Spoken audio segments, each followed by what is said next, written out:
When my husband went for a routine problem, he was told that on the x-ray they had also noticed that there was a lump on his throat.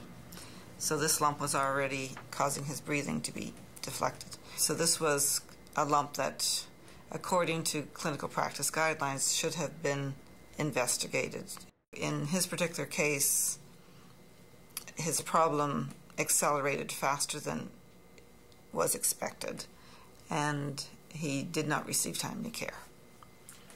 The cancer diagnosis was not investigated because the surgeon said the surgery is going to happen anyways. We will determine from the biopsy whether or not there is cancer.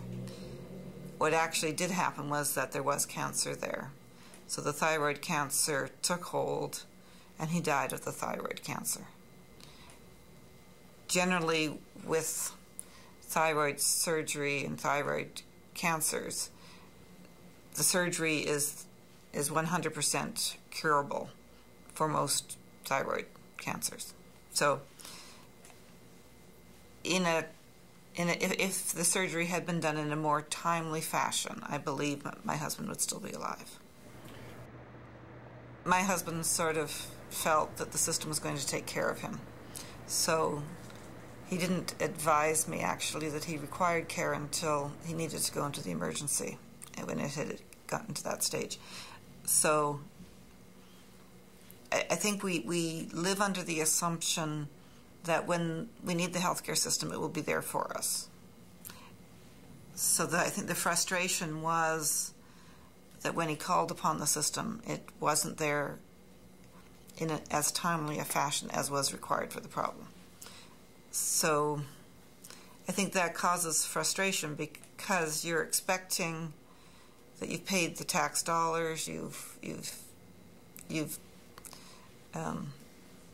a good citizen.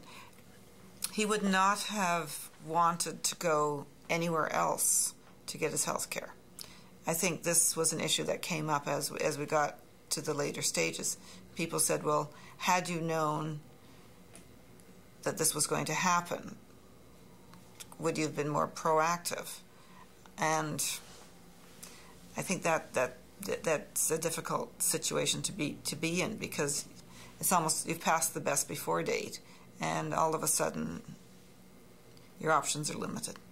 And I think what we both felt was that had the system informed him that it was going to delay his care, then he might have been more proactive about taking charge of the situation.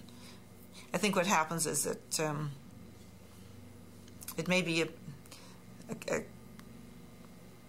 personality trait of many Canadians, they're good Canadians, they wait in line, so that they know that the care is available for them.